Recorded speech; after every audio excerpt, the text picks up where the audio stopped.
हिंदू धर्म रे बहु झील को माँ लक्ष्मी रूप बोली मानी था। एमती मान्यता अच्छे कि जदि केउ स्त्री केउ घर को चाहिए स्वर्ग कर घर को चाहिए नर्क बनाई पार। बहु मानकर किछि अभ्यास घर परिवार को दारिद्र्यर बाट देखा थाए और किछि एपर अभ्यास जहाँ होता है घर सुख समृद्धि नहीं आसी थाए। सबु व्यक्ति निजर खुशी समृद्धि पाई एमती एक स्त्री उपर निर्भरशील होता है जहाँ लक्ष्मी परी घरे काम करुए और समस्त दायित्व रखुए किंतु किछि एपरी काम अटे जहाँ झील को करवा उचित नुहे। घर झील को ए किछि काम करवा उचित नुहे। एमती करिले घरे लक्ष्मी केबे भी प्रवेश करती नहीं।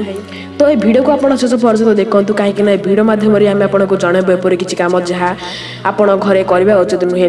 ता पूर्व आपको गोटे रिक्वेस्ट कि जदि आपने प्रथम थर पे मो चैनल देखते तेज एवं ही एसोजेट को सब्सक्राइब करूँ सहित वीडियो कमेंट सेक्शन में जय माँ लक्ष्मी बोली कमेंट करूँ।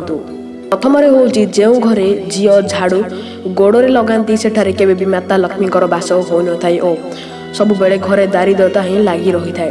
तापरटी हूँ जदि आपण घरे झील मैंने बासी बासन को सफा करतु नहीं और बासन गुड़िक गैस उपर रखी आसती तेबे से ही घरे माँ लक्ष्मी केबे भी प्रवेश हो न था। यही दारिद्रता और दुखर कारण होता है। नंबर 3 जो घरे झील गोईठी मारी कबाड़ खोली था से घरे धनर देवी माँ लक्ष्मी केबे भी प्रवेश करती नहीं। यह तुरंत बंद कर दिंतु। नंबर 4 जदि आपण घरे झील मैंने घर मुख्य द्वार पाखे बसी भोजन करती देवे से ही घर बर्बाद होबार बेसी समय लगी न था। हिंदू शास्त्र यह बहुत अशुभ बोली मानी थाए। नंबर 5 घर सुख शांति सब बेले सप्ताह को थरे लुण द्वारा घर को धुअंतु। एमती करले माँ लक्ष्मी कृपा प्राप्त होता है। नंबर 6 जो घरे झील मैंने प्रातः काले परिवर्ते रात्रि किंबा संध्यारे झाड़ू लगाई था से ही घरे दारिद्रता आसी थाए।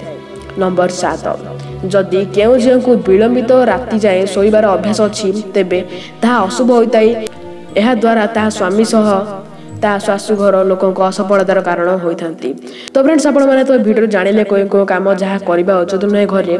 जदि आप कोई वीडियो पसंद आसते निहाती गोटे लाइक करेंगे सहित शेयर करेंगे। आउ जदि आप प्रथम थर पे मो चैनल देखुं तेज एवं ही एसोजेट को सब्सक्राइब करनी आउ तो साइड आसुवा बेल आइकन को प्रेस करनी।